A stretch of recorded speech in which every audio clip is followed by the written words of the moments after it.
his jaw, and he stands up, kicking out at me. I coil on myself, crying pain as his boot crushes my ribs, and tears of agony burst from my eyes and roll down my cheeks. Get up, you filthy little mudblood, get up! I can't, I whisper, my voice cracking with tears as I curl up in agony and misery and sheer exhaustion. I keep my eyes shut tight, and a huge engulfing silence swells up between us. A silence full of unbreakable words. He breaks the silence. How did you manage to get a hold of it? I shake my head, although I don't know what difference it makes. I didn't, I say weakly. I promise you. I just woke up and it was in my dressing table. And you expect me to believe that? My eyes fly open. How could I have gotten it? Just think about it. I've been locked in here. He runs a horrible, disdainful glance over me, his lips curled up in true disgust. Perhaps you made a deal with Antoine, he says quietly. Perhaps you offered to let him get your hands on you if you did a service in return. He might as well have slapped me in the face. I stood up, shaking to the depths of my indignant rage. How can you say that? How can you even suggest it, for God's sake? His pale face arches with distaste. Perhaps you realize that although you may have much to offer, there's always one. You may not have much to offer. There's always one method of payment a woman can offer a man. My skin crawls. You bastard, I whisper, hating him. I thought he knew me better than that. He strides over to me and grabs me by the hair. Crap! It's 17 minutes long. I have to split it in half again. Retching me up and pinning me against the wall. Tears sting my eyes as fear clamps its icy hand around my heart. Please, I whisper, but he just hooks his wand under my chin, pasting a cool wood against my neck. It's strange how an object can hold so much power. Right now, it's just wood.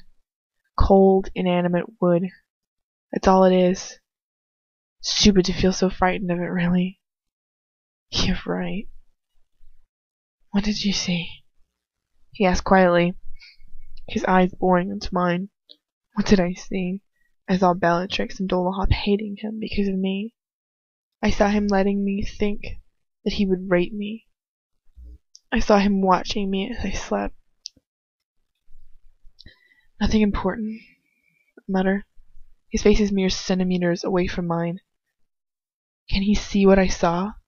Does he know what I've seen? He steps back, slapping me so hard across the face that my head slaps backwards, and I slide down the wall, down and down until I reach the floor. Damn you! He mutters in a savage undertone. Damn you to hell! He turns around and summons the pensive to him, before he disappears with a flick of his cloak. I curl up into a tiny ball, waiting for the shivering to subside. Trembles of pain run through me still.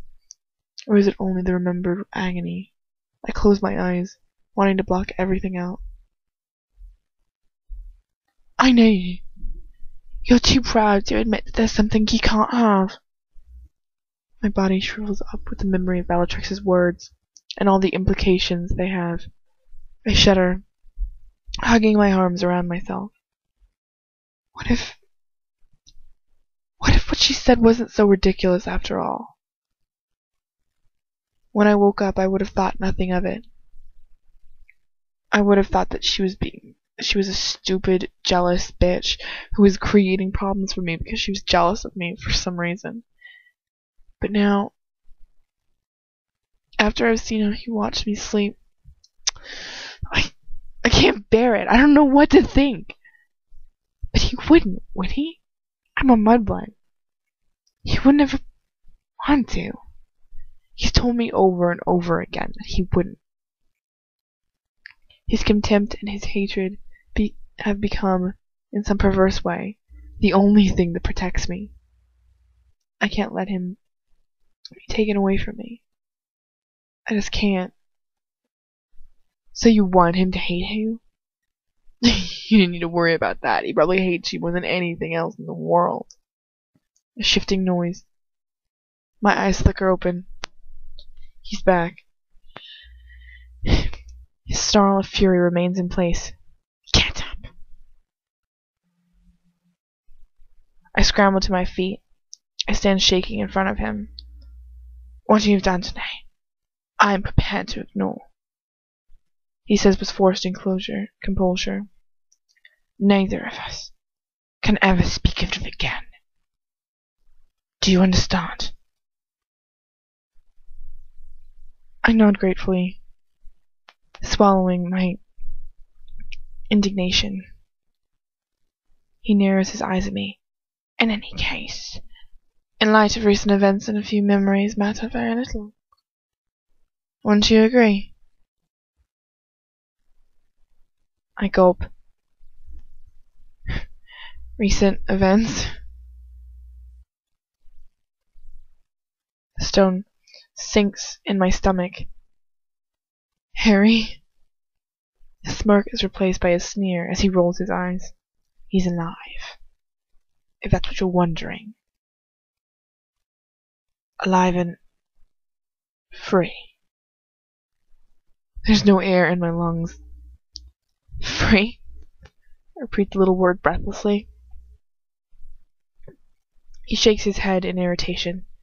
He wasn't there, Mudblood. He didn't turn up.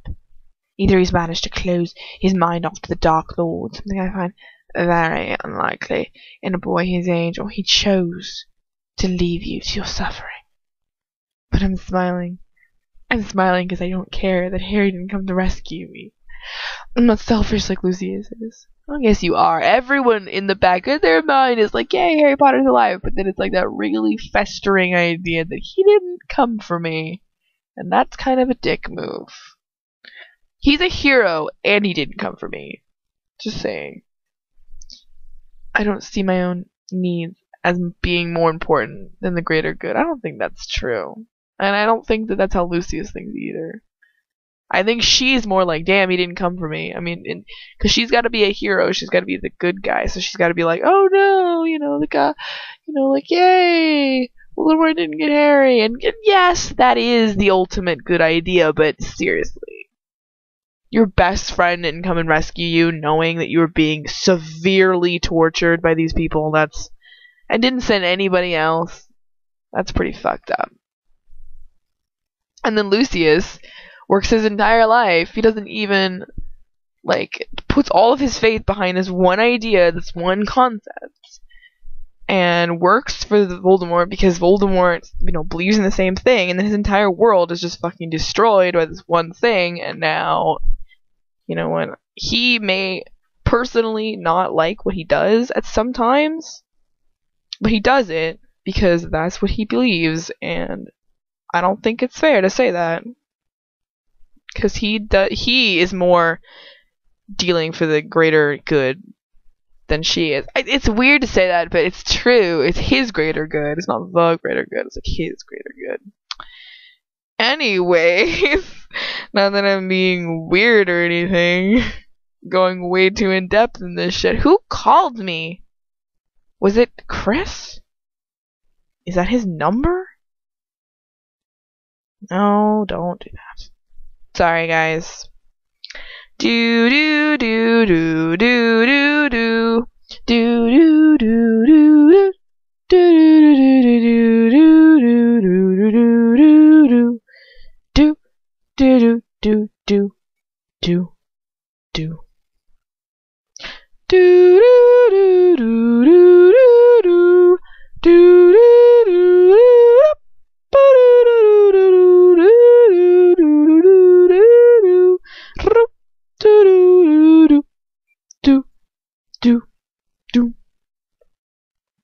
Yeah, it's not him. Who are you? Hold on, guys.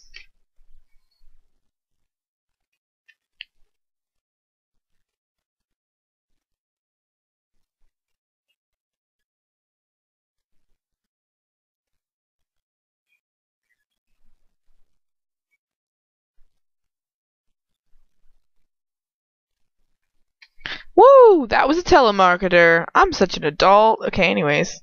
I don't see my needs as being any more important than the greater good. Harry's alive, and we can still win the war. That's what matters. Okay, I'm done. Don't you dare smile, you little bitch. You little bitch. I hate when he calls her a bitch. I hate when he says little in front of things. It's weird. It's just a weird thing to say. Anyways, doesn't seem like Lucius Malfoy would be like, bitch, like all the time. Am I wrong? Am I weird? I feel like it's not something he would say. Seems like kind of a muggle thing to say. I don't think they say bitch a lot. Just gonna put that out there. Do you guys agree you should, say something in the bottom of this video? Yeah, do it. Because no one's commented on many things, and I feel like for you guys to comment, you have to have something to comment about. So, yeah. Okay, anyways. He says violently. I push the smile off my face with some difficulty. Harry's alive. I could almost dance with relief. You have no reason to smile. He's been ordered to provide the Dark Lord with some more incentive for Potter to come and rescue you. I have been ordered to provide the Dark Lord with some more incentive for Potter to come and rescue you. That is what I meant to say. I read all that hella fast. Okay, I'm sorry. A hot, cold rush of fear swoops over me. Please, I mutter desperately, reaching out and grabbing his hand. Oh, that's so cute. Am I cute? I mean, she's about to get punched right in the face. Please, don't torture me again. I beg of you. He shakes his hand away, rewarding me with a stinging hex across my cheek. Don't touch me, my blood. Oh, God. More torture, more pain.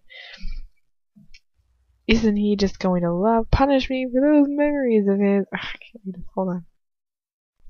Isn't he just going to love punishing me for all those memories of his? I hate him so much. Besides, whoever said anything about torturing you? I look up at him, hardly daring to breathe, hardly daring to hope. He smirks. Or perhaps you do not yet find the instant torture as tedious as I do.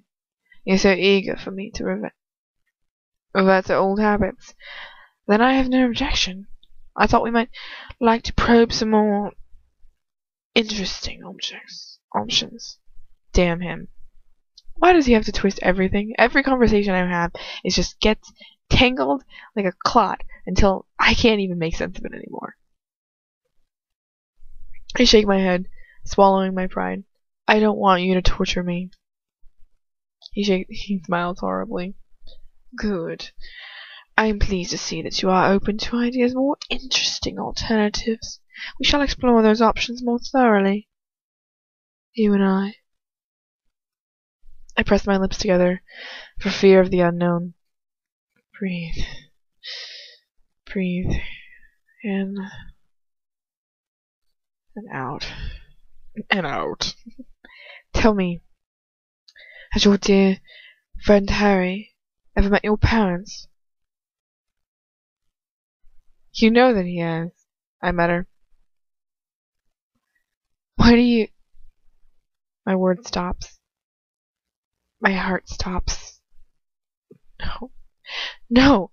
He's still smiling. You disappoint me, Mudblood. I expect you to be quicker off the mark than that. I can't think for how awful it is. All I can think is no. You can't, I whisper breathlessly. I think you'll find we can. He replies smoothly. Of what importance could two filthy muggles be to us? They're perfectly disposable, as far as we're concerned. I'm numb with horror. I can't breathe, think, feel. I just shudder out words of pure fear and desperation. Please! I grip the front of his robes by the lapels? Never heard that word before. Okay, whatever. Please don't hurt them. I beg of you, please. They haven't done anything to deserve it. He smiles with pure He smiles with pure malice.